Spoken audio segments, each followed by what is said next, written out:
business that's actually wrecking your own opportunity to grow and to scale your business.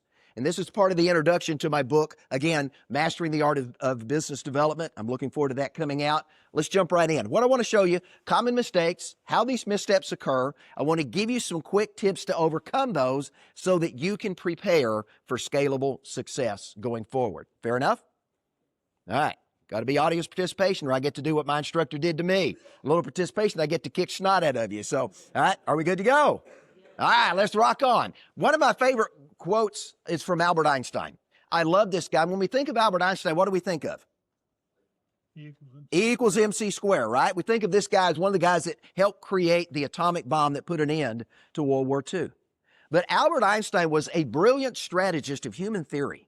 And I want you to notice this quote. The world that we've created is a process of our thinking. It cannot be changed without changing our thinking. Now, I want you to think about your business for just a minute. Your business, as it exists today, is a construct of your thinking. Everything you've learned, every experience you've had, all the knowledge and wisdom you've gained have taken your business to the point it is right now. But if you want to grow that business, you want to expand that business, you want to have more influence and you want to have more impact, what do you have to do? You first have to change the quality of your thinking. Now, that takes me to another quote that I think is really, really important, and that was by the McDonald's brilliant franchise guy, started out as a milkshake salesman. He meets these two brothers that have developed this system for creating hot food, delivering it fast, and doing it inexpensively. And they had these great restaurants, two of them in Southern California, but they couldn't expand beyond two. This milkshake salesman by the name of Ray Kroc goes to these two brothers and says, if you'll let me franchise this business, I'll make you a household name and I'll take McDonald's around the world. And he literally did. I remember in 2015, I had the opportunity to travel to Zambia to do a pastors and leaders conference, and I spent 10 days in the country of Zambia. Then I traveled to South Africa, did the same thing there. On the way home, after spending 15 days in Africa, wondering some days what I was eating, I flew to Qatar to fly back to the United States. Why they took us that way, I don't know, but we ended up in Qatar. And when I landed in Qatar and I got off into this beautiful airport, the first thing I saw was the Golden Arches. And I said, after 15 days of wondering if this food was really edible or not, I know exactly what I'm going to get. Big Mac, large fries, and large Coca-Cola. Made my day because I actually had the opportunity to eat something I knew and I understood. But notice what he says. As long as you're green, you're growing. But once you're ripe, you start to rot. Now, one of the things I find over having been in this industry now almost 40 years and talking to financial professionals, many of us get to the point in our lives we think we know it all. We get showing up to events like this. We stop learning and growing and studying and becoming a better version of understanding human behavior, understanding changes in the tax law, and staying abreast to all these things that Alpine and their team does an incredible job of doing. When you do that and you quit growing yourself, you start to rot. And we've got enough rotten advisors in our industry. We were talking about those this morning, about some of the rotten advisors and what they've done to our industry. If you don't want to be rotten, you got to continue to grow yourself, because at some point when you stop, your clients are going to pick up on that. And when they pick up on that at some point, they're going to say, thank you, but no thank you. I'm going to go talk to somebody else. This is important. So here's something I want to challenge you on, and this is a rule that if you will implement this one thing into your life, it will change the way you live the rest of your lives. One of the things we know from studying human behavior and studying how the brain works, we develop new habits and we learn and grow when we're curious every day. Curiosity is the key to staying informed and learning and growing. So every morning when I get up, I ask myself 3 questions. What can I learn today? And from what I learned today, what's at least one thing I can apply to my life to make me better today than I was yesterday? And then what I've learned and what I've applied, what can I then teach today to someone else to help them on that journey? Because when we learn something, that's great. But until we apply what we've learned, that knowledge is useless to us. It's like winding up a clock and never pressing the button for the clock to start ticking. All that energy is wrapped up in that spring, but until we let that clock start ticking, that spring never has an opportunity, and that energy remains pent up and unused. But when we apply it, we begin to release it to our lives. But when we teach it to someone else, it tells our brain, this is important, and it's important enough that if you're going to teach it to somebody else, you need to make sure you store it in your long-term memory so you don't forget it. This right here will help you begin to change your life as you have an opportunity to grow. Now, is there anybody in the room that would say, I don't want any more success? I'm happy where I am. I don't want to make another dime the rest of my life. I'm content with what I'm making, and I don't want to grow. Anybody? I actually had a guy in Florida when I did this presentation in Florida raise his hand. And I'm like, then why are you here? And he wanted to argue the entire presentation and made a complete fool of himself by the time it was done. But that was the first guy, Dan, in 40 years that said, I don't want to grow. And I looked at him, I said, your clients don't want you either. And his son that was supposed to be given the business wasn't even in the room too. And I'm like, this is not good. Now, do you recognize this? If you're familiar with the martial arts at all, we have the symbol of yin and yang. And most people think of that as good and evil, but I want you to think of it in a different way, because when I see the yin and yang as it applies to our business, I see success and I see failure. And every day when we get out to have an opportunity to meet with our clients, sometimes we win and we get the sale. But there are elements inside of that success. When we write that application, we get that money under investment, we take that contract, whatever it is, there's an element of failure in there that had we not done certain things right, that yes, could have turned into a no. But at the same time, every time we get a no, there's a lesson inside that failure that as we stop and examine that failure, what did we not do we should have done? Or what did we do that we should not have done to take that failure and turn it into success? And as we look at success and failure and examine those every day, we look at the success and say, what worked? How can I make it better? We look at the failure and say, where did I fail? Why did I fail? What do I need to change so I don't do that again? That's the power of the yin and yang, but failure is a part of our lives. And when we fail, it's important that we learn from that failure. Because guess what? If we go back to the beginnings of human history, we look at different groups that have lived and died throughout history, what have we found? The groups that didn't learn from their mistakes, what did they do? They repeated them. And if they repeat the same mistake over and over, those groups ultimately faded out and they're no longer around today. That's why we don't have Neanderthals today. They failed to adapt, they failed to learn, they failed to grow. They're no longer here. Now, Henry Ford said this about failure, and I love this statement. And this is something I want you to adopt as a mindset every time you get a no. Or every time you think you got them close, Jay, and all of a sudden they're like, nah, I think I'm going to wait, and maybe we'll do this in 6 months or a year. Notice what he says. Failure's the opportunity to begin again, but this time more intelligently. As we have an opportunity to study failure, Dr. John Maxwell, one of my friends and mentors, wrote a book several years ago called Failing Forward. And he told my daughter at the age of 17, he said, Jesse, I want you to learn one lesson. If you never learn anything else from me, learn this. I want you to fail early. I want you to fail often, but I want you to fail forward. And if we fail early, fail often, and fail forward, you're going to be success. Because every successful person, and I talk about that in my book, Black Belt Secrets of Success, every person throughout history that has been successful became successful through failure. And so it's learning from failure that gives us an opportunity to grow. Now, why is this important to you? 2/3 of all businesses fail within the first 10 years. The major reason they fail, it's avoidable mistakes. And success is a mix of strategy, it's a mix of skill, but it's also avoiding self-sabotage. The things we do to ourselves without realizing that cause us to screw up the opportunity to grow our business. And I want to spend a minute talking about 7 success saboteurs that may be lurking in the shadows of your business. Now, I was telling Tim in the back, because when he said saboteurs, he said, dude, I like that word. And I said, well, that word actually comes from the ancient samurai culture. We think of the samurai from the movies as these incredible assassins that would slip in the middle of the night wearing all black, and they'd slit your throat, or they'd take off your head and they'd carry it back in a sack and they'd show it to the shogun and say, look what I've done. But if you study the history of the samurai, here's what you find. They were saboteurs by design.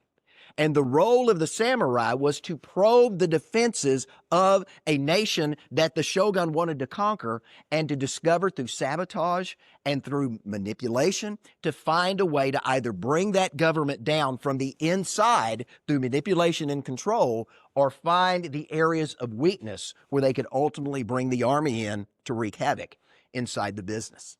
Now, the first of the 7 saboteurs is a failure to differentiate. I asked this young lady right here, and I'm going to pick on you for just a minute. I hope that's okay because I'm going to do it anyway. All right. So I asked this young lady when I met her today, I said, tell me what you do. And you said what? Sell annuities. She says, I sell annuities. I'm an annuity agent. Well, that's great. That's good. I now know what you do. But how many of you guys in the room also sell annuities? Raise your hand. I want you to look around the room for just a second. All right. If you just sell annuities and that's all you tell your client you do, you're no different than anybody else in the room. And as we look at our industry, and I travel and I speak at conferences like this all the time, and here's what I hear. Oh, I'm an investment advisor representative. Oh, I'm a stockbroker. Well, I'm a life insurance expert. I'm a long-term care professional. I'm an estate planning professional. Great. I'm glad that's what you do, but to the eyes of the public, the customer you're wanting to talk to, they don't give a rat's hind end about whether you sell annuities, life insurance, long-term care, any of that. What they want to know is, what can you uniquely do to solve my problem? And until you're having that conversation with those clients, you're getting about 40% of the opportunity you could be getting, because the vast majority of the public doesn't care about your product. They don't care about your service. They've got a problem that's keeping them awake at night. And until you find a way to talk about that and let them know this is what I do, you're sabotaging your opportunity to grow. You're in what I call the people pile. And for you to get out of the people pile, you've got to find a way to stand out as unique and different in the marketplace, so that when somebody says, what do you do? I love the question that you asked in the back. What's your 30-second elevator pitch? I had a lady ask me that the other day. My daughter is currently Miss Missouri. And when she was competing in a pageant for the national title, I got in the elevator and somebody saw my shirt that said Black Belt Leadership. And they said, what is that? And as we're going on the elevator from the first floor to the second floor, I said, I help individuals and organizations discover, develop, and deploy their own unique black belt leader, so I can create world-class teams that can perform without a leader and achieve incredible results. And she looked at me and she says, that's good. She said, where are you going? And so I said, I'm going to my room. So she ended up following me to the 8th floor, asking me questions about my business, and I ended up booking a speaking engagement as a result of that. Why? Because I had an opportunity to say who I was, that spoke to a need that she and the group that she works with has. But every single day when I go in events like this and I ask advisors, what do? I hear the same thing. You've got to differentiate. So you got to answer this question. What is it that makes you unique and different? What is it that makes you stand out? Why do your clients keep coming to you, and what's the problem that you're best at solving? That needs to be part of your story when you're talking to your community. We don't need another insurance agent. We don't need another stockbroker. We don't need another investment advisor. We need problem-solving individuals that help our clients understand, I've got a solution to the problem that's keeping you awake at night. I can help you achieve that goal, that dream, that objective that you've thought about for the last 30 years but didn't know if you could do it or not. I can show you how you can retire and have a paycheck the rest of your life. I just sold an annuity without talking about an annuity. Those little things like that matter. Now, the second thing is this, and it's poor financial planning. Because here's what I see with a lot of financial professionals. As they have an opportunity in their business to begin to grow, they get to a certain level of income in their business, and all of a sudden they get comfortable. And then lifestyle creep shows up. And rather than investing back in their business, what do? They go buy the Mercedes. They go buy the new house. They go buy the ski boat. They go take their wife on a trip around the world, and they start investing in fun and frivolities and stuff, and they forget it's that engine that is your business that drives your lifestyle. And the minute you stop investing in your business, all of a sudden your business starts to plateau. And I see this over and over and over again that happens in this industry. So here's the question. Have you truly counted the cost of what it's going to take for you to continue to invest in your business to take it to the next level? If you're spending $1,000 a month on marketing and it's getting you X, how much are you going to have to spend in additional marketing to get in front of more customers to take it to Y or Z? That's a question only you can answer, but you've got to figure that out instead of just getting content This is all we're ever going to spend, because if that's all you're ever going to spend, that's all you're ever going to get. So being able to stretch that is going to be important. The third one is this: having a weak sales and marketing strategy, if you've got one at all. You know, if you build it, they will come only works in the movies. I remember in 1987, I went to work for this company called Prudential. And I got my insurance license, I got my securities license, I got my sign, I got my phone, I got my desk, I got my copier. I moved into my little strip mall office and I put up my sign and I thought, this is great. Started handing out business cards. My phone's going to ring off the wall. People are going to start walking in because everybody wants to buy life insurance. Well, guess what? That didn't happen. I literally had to do some work. I had to get on the phone. I had to call people. I had to begin to engage in conversations. And I had to realize if I don't have a strategy to tell people who I am and what I do, and I'm not daily delivering on that, then nobody knows who I am and what I do. And I'm sitting in my office as the invisible man or the invisible woman. And as a result of that, my business doesn't grow. But how often do we think what we've always done is going to work? Well, we just heard a few minutes ago about AI. You know, I was talking to a group the other day, and they're actually, Dan, they're doing AI outbound phone calls. And I know you guys are working on that. But they're actually having an AI bot that's doing outbound calls to their clients to talk to them about reviews. They think they're talking to somebody in the office. At the United States Martial Arts Hall of Fame, I have an AI bot that runs our website. And every time somebody goes to the website and they want to have a conversation about the United States Martial Arts Hall of Fame and to learn what we do, Rachel meets them at the door when they come in. And Rachel says, how can I help you today? And Rachel begins to have an incredible conversation with them. I had 3 of my grandmasters call me and said, John, I don't know where you found this girl, but you're not paying her enough. She is absolutely amazing. Well, I had to tell them after about 3 months of her being on there, because I didn't tell anybody we were doing this experiment, I had to tell them she was AI. And they're like, you're kidding me. I said, no. They said she talks in just these amazing conversations. And they said, anything we ask, she can answer. And I said, well, she just, when you get a question she doesn't answer, I get an email that says, how do I answer this? And so as training her to answer questions, she now runs all of the website stuff for the United States Martial Arts Hall of Fame. My inbox for the Hall of Fame went from hundreds of emails a day down to about 10 because she's handling all that for me. As we have people that want to be nominated, people that want to sign up for our annual national training camp, she actually takes the information, pre-populates the form, and then when it's done, gives them a link to click to pay to have an opportunity to sign up to attend one of our training camps. AI is literally going to change our business, and if you're not leaning into that, as you heard from the guys at Lincoln, you're going to get left behind. And if you listen to the guys at Anthropic that run Claude, competitor to OpenAI, he says within the next 5 to 10 years, we're going to see about 20 to 25% of most of the entry-level jobs in the United States replaced by AI. I met a guy last week that I was talking with that runs a big chicken company, and they sell chicken at a restaurant, and I'm not going to give out the brand, but they actually now have an AI robot thing that they built that cooks everything. And they're going to have a couple of people that load the ingredients when they come in the morning. They're going to make their order on a kiosk, and they're going to have a machine in the back that cooks, that wraps, and delivers. And they're now going to take their staffing down from running a staff of 12 to a staff of 4 to be able to run locations all over the United States. That's where this is going. But back to sales and marketing strategy, here's the question you got to answer. What does your brand say about you? You were to ask somebody, tell me who I am, tell me what I do, tell me why I'm different. What does your brand say about you? If all your brand says is insurance and investments, we got to go back to number 1. You're still in the people pile. But if your brand speaks to what you do differently than anybody else, and that becomes the focus of what you're doing, now you have an opportunity to stand out, be unique, and be different. And you're going to attract the type of clients to you that you want to attract. We did this experiment in the martial arts community and went to talk to martial arts schools across the country. And I said, let's talk about what your brand says about you.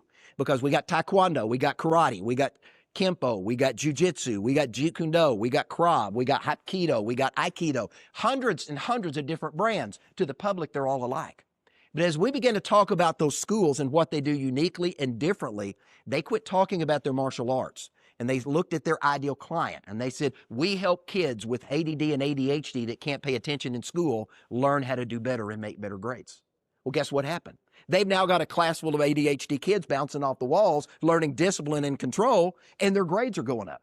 We've got another school in New Jersey we work with that says we work with individuals that struggle with disabilities. And if you are a special needs individual that wants to learn martial arts, we've adapted the martial arts to help you learn and grow and do things you never thought you could do. You show up at their school and they got people in wheelchairs, on crutches, with mobility issues and other issues all in the classroom, and they're now adding a third studio because it's just blowing up and exploding. When you identify what you uniquely do in the business and who your customer is, and you speak to that customer and that customer only, they're going to come out of the woodwork to find you, but other people are going to look and say, hey, I know you work with this type of client, and that's not me, but I see the results you're getting for them. Can you help me too? And all of a sudden, by narrowing down your niche, you literally expand your opportunity in ways that you never thought possible. Next one is this: failure to systemize, to delegate, and to automate. This is one of the biggest issues I find that is one of the major problems in our issue. I interviewed Caitlin Graham yesterday for a podcast that I do. She runs a company called the Admin Effect. And the Admin Effect literally becomes the back office of your financial services firm. And as a result of that, they implement systems and processes so that as you get out, everything works on schedule. Because here's what happens with a lot of financial professionals in our industry. They start out as a solopreneur, a one-man band, one-woman band. And as they begin to grow, they ultimately have been doing everything for a long, long time.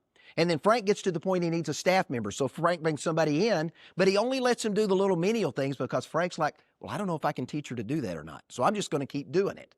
And as a result of that, she's answering the phone, taking notes, maybe doing some filing, making some copying, but she's never really taking an opportunity to take anything off your plate that can allow you to go see more customers. Here's something I want you to write down: 80-20. 80-20, the Pareto principle. If you're not spending 80% of your day doing the 20% of things you're best at doing, you're sabotaging your success. If you've got somebody in your organization that can do a task that you don't like to do, that is not the best use of your time, and they can do that 80% as well as you can, you need to give them that assignment, let them own it, and go back to doing what you do best. That 80-20 rule, if you're spending 80% of your day doing the 20% of things you're best at doing, that gives you an opportunity to stratospherically scale your business to a level that you never believed is possible. But if you're not automating, I talked to people today, and I saw a group the other day that still doesn't have a CRM. How you run a business without a CRM, I don't understand. And if somebody comes in and they hit a landing page that you've created to invite somebody to a workshop, do you have something automated that they automatically start getting emails and follow-ups, that you get a note to say, hey, this individual needs a phone call from you to remind them about the event, or somebody in your office? These automations, little things, make a difference in our business. But if we fail to implement the little things, it's problematic. So next is customer engagement, or lack thereof. One of the main reasons I find that consumers leave their agent, their advisor, their financial planner is, hey, they sold me a great product and we got started, and then I don't hear from them for 12 months. They come see me on the annual review because they want to sell me something again, but other than that, I never hear from them. Well, if you look in the mirror, you're going to find that you are what? A human being. But we act like humans doing. And when we act like humans doing, and we remain task-oriented with our clients, we never create the connection with them that they feel like we truly care, we truly value them, we truly hear them, and that we have their best interest at heart. And when they don't feel seen, heard, valued, and appreciated throughout the year, to them, you're nothing more than just somebody that's trying to sell them something. The best financial advisors I've seen in this industry engage with their clients, and they have a minimum of 10 touches throughout the year. At least once a month, they're touching their client, either through a phone call, an email, a handwritten postcard. They're doing something to engage that client, and they're spending time in life with them. Here's a little tip. If you've got somebody in your office that you can dedicate a little time to, have them find all of your clients' Facebook pages, and have them interact on your behalf on their personal Facebook page. Because when you start doing that, oh, you got a new dog. Wow, that's fantastic. Let me tell you about my dog. And you start having these non-financial conversations, all of a sudden you stop being their financial guy and you start becoming an extended member of their family. And now they think of you not just as Dan, my insurance guy, or Jay, my financial guy, they start saying, well, Jay's my friend. Jay noticed that I got a new dog. Jay leaned in when he saw that my parakeet died. Jay, when he saw I had a flat tire, reached out and said, hey, did you get that car taken care of? Did it damage your vehicle? And did you have to do anything else other than get the tire changed?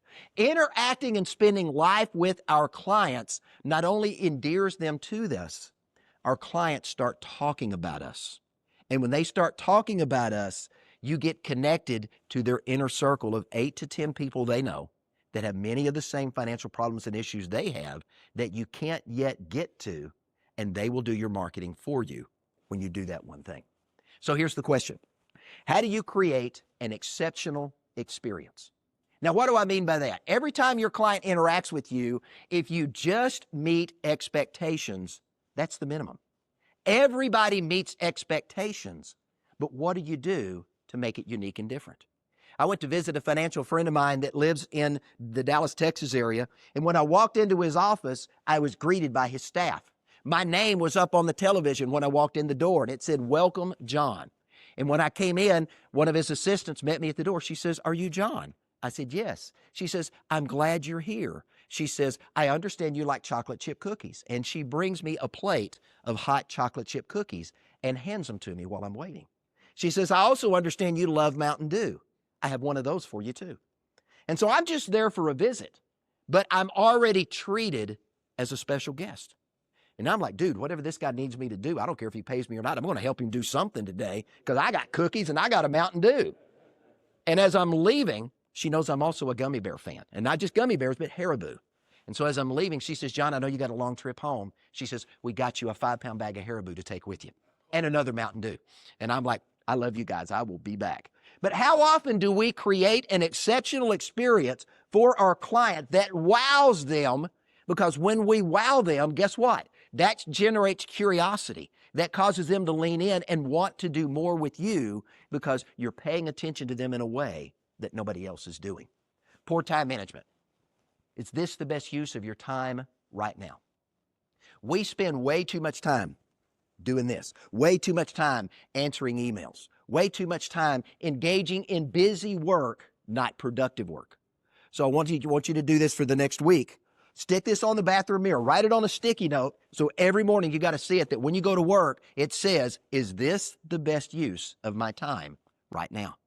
And think about that throughout the day with everything you're doing, and here's what you're going to find. You're going to spend less time doing lazy work and busy work and more time doing the important, productive work that's going to move your business forward. The last of the 7 is this: a failure to adapt and a failure to innovate.